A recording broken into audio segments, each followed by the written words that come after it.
باخبر ذرائع نے انکشاف کیا ہے کہ پاکستانی اسٹیبلشمنٹ نے چین کی جانب سے اظہار ناراضگی کے بعد کپتان حکومت سے کہا ہے کہ وہ آئی پی پی اسکینڈل میں نجی بجلی گھروں کے خلاف کارروائی روک دے، کیونکہ اس سے دونوں برادر ملکوں کے مابین اسٹریٹجک تعلقات بری طرح متاثر ہونے کا خدشہ ہے۔ اسٹیبلشمنٹ نے حکومت پاکستان کو باور کروایا ہے کہ اس وقت ملک میں بجلی بنانے والے زیادہ تر غیر ملکی آئی پی پیز پاک چین اقتصادی راہداری کے تحت کام کر رہے ہیں اور ان میں چین کے سرمایہ کاروں نے خطیر سرمایہ کاری کی ہے۔ ذرائع کے مطابق بیجنگ کی وارننگ کے بعد اسلام آباد نے اب اس معاملے پر مٹی پاؤ پالیسی اپنانے کا فیصلہ کیا ہے اور ایک خفیہ ایڈوائس میں میڈیا کو بھی اس موضوع پر رپورٹنگ کرنے سے روک دیا گیا ہے۔ یاد رہے کہ حالیہ دنوں وزیر اعظم عمران خان کی خصوصی ہدایت پر کیے جانے والی آئی پی پیز کے آڈٹ کی رپورٹ منظر عام پر آئی تو ان پاور پروڈیوسرز کی عیاریاں اور اربوں روپے کی لوٹ مار بھی کھل کر قوم پر آشکار ہو گئی تھی۔ اس رپورٹ کے پبلک ہونے پر یہ بھی پتہ چلا کہ کابینہ میں بیٹھے وفاقی وزیر خسرو بختیار، مشیر پیٹرولیم ندیم بابر اور مشیر تجارت رزاق داؤد سمیت وزیر اعظم کے سابق دست راست جہانگیر ترین بھی آئی پی پیز مافیا کا حصہ ہیں۔ جب وزیر اعظم عمران خان نے تمام مصلحتوں کو بالائے طاق رکھتے ہوئے آئی پی پی اسکینڈل کو منطقی انجام تک پہنچانے کا اعلان کیا تو ہر طرف سے واہ واہ ہوئی اور یہاں تک کہا گیا کہ کپتان اپنی سیاسی اننگ کا سب سے لمبا چھکا مارنے کے لیے کریز سے باہر آ چکے ہیں اور اگر یہ چھکا لگ گیا تو عمران خان کا نام بڑے لمبے عرصے تک ملکی سیاست میں گونجتا رہے گا۔ مگر حسب روایت یہاں بھی کپتان نے یو ٹرن لے لیا۔ اب بدلے ہوئے حالات میں آئی پی پیز کے خلاف خاموشی اختیار کرنا قومی مفاد قرار پایا ہے، جس کے بعد مین سٹریم میڈیا بھی اس ضمن میں مکمل خاموش ہے۔ واضح رہے کہ چند روز پہلے تک کہا جا رہا تھا کہ آڈٹ رپورٹ سامنے آنے کے بعد آئی پی پیز اس وقت مذاکرات کے موڈ میں آ چکے ہیں اور انہوں نے عمران خان تک یہ پیغام پہنچایا ہے کہ ہم پیسے کم کر لیتے ہیں، بجلی کے ٹیرف پر بھی بات کر لیتے ہیں، گردشی قرضوں کے حوالے سے بھی کوئی درمیانی راستہ نکال لیتے ہیں، لیکن بدلے میں آپ آئی پی پیز کے خلاف انکوائری بند کروا دیجیے۔ تاہم مبینہ طور پر چینی حکومت کے دباؤ کے بعد بازی الٹ گئی اور حکومت پاکستان نے وسیع تر قومی مفاد میں یہ چیپٹر کلوز کرنے کا فیصلہ کیا ہے۔ یاد رہے کہ گزشتہ مہینے جب پاور سیکٹر آڈٹ اور گردشی قرضوں کے حوالے سے خصوصی کمیٹی نے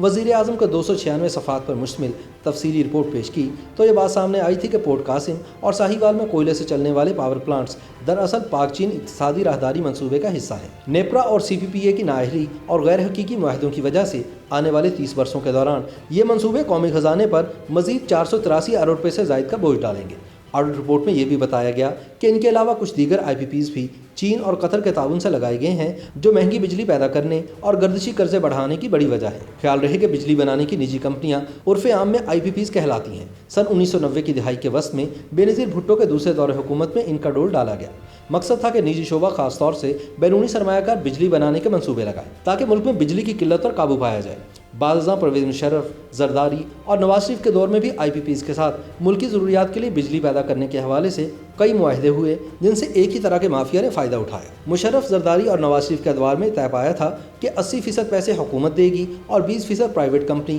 یعنی آئی پی پیز لگائے گی۔ اس کے علاوہ ان کمپنیز کا ہر سال فورنزک آڈٹ کرنے، تیل کی کھپت کا اندازہ لگانے اور بجلی کا ٹیرف طے کرنے کے حوالے سے لے کر مشینیں خریدنے تک کے معاہدے سے متعلق ایس او پیز بنائے گئے۔ تاہم بعد ازاں یہ معاہدے صرف آئی پی پیز کے حق میں ہی بہتر ثابت ہوئے اور پاکستان کے شہریوں کو مہنگی ترین بجلی ملتی رہی، یہاں تک کہ تحریک انصاف کی حکومت آ گئی اور اپریل سن 2019 میں نیب کو حکم دیا گیا کہ وہ سب سے پہلے میاں منشا کے پاور پلانٹ کی تحقیقات کرے، جن کو کہ نواز شریف کا قریبی آدمی سمجھا جاتا ہے۔ ابتدائی تحقیقات میں یہ بات سامنے آئی کہ پاور پلانٹ نے ہیر پھیر سے کام لیا، پیداوار کم رہی، تیل کی مقدار زیادہ بتائی گئی، حکومت سے 100% تیل لے کر آئی پی پیز مہنگی بجلی بناتے رہے۔ آئی پی پی سے ہونے والے معاہدے میں یہ طے پایا تھا کہ انہیں منافع پاکستانی روپوں میں دیا جائے گا، تاہم بعد میں آئی پی پیز نے حکومت پر دباؤ ڈال کر منافع کو ڈالرز میں بدل دیا۔ یوں 15 سال میں ڈالر کی قیمت 2 گنا ہوگی اور آئی پی پیز کا منافع بھی ڈبل ہو گیا۔ اس گھن چکر کا نتیجہ یہ نکلا کہ جنوبی ایشیا کے تمام ممالک کے مقابلے میں پاکستان میں بجلی مہنگی ہو گئی، جس کی وجہ سے ملک میں کارخانے چلانا مشکل ہوتا گیا کیونکہ مال بنانے پر لاگت دیگر ملکوں کی نسبت بہت زیادہ ہو گئی اور ملک ان آئی پی پیز کا بلا وجہ مقروض بھی ہو گیا۔ خیال رہے کہ اس وقت بھی پاکستان میں سی پیک کے تحت تقریباً 9000 میگا واٹ بجلی پیدا کرنے کے 17 منصوبے کام کر رہے ہیں، جن میں Engro Thar coal power project, hydro China Dawood wind farm Thatta اور کروڑ پاور پروجیکٹ شامل ہیں۔ خیال رہے کہ اینگرو کمپنی مشیر تجارت رزاق داؤد کی ملکیت ہے۔ اربوں ڈالرز مالیت کے ان آئی پی پیز منصوبوں میں چین کے ساتھ حکومتی لوگ پارٹنرز ہیں۔ اس کے علاوہ آزاد کشمیر اور گلگت بلتستان میں بھی سی پیک کے تحت 5 منصوبے زیر غور ہیں۔ حکومتی حلقوں کا موقف ہے کہ بلا شبہ آئی پی پیز نے پاکستانی قوم کو 4000 ارب روپے کا چونا لگایا ہے، لیکن مسئلہ یہ ہے کہ ان کمپنیوں نے جو بھی مال سمیٹا ہے اس کی اجازت انہیں قانونی معاہدوں کے تحت دی گئی تھی۔ آئی پی پیز کے ساتھ حکومت پاکستان کی ضمانت کے ساتھ جو معاہدے ہوئے ہیں، ان کا خاص پہلو یہ بھی ہے کہ وہ بین الاقوامی حیثیت کے حامل ہیں۔ اگر حکومت ان کی خلاف ورزی کرے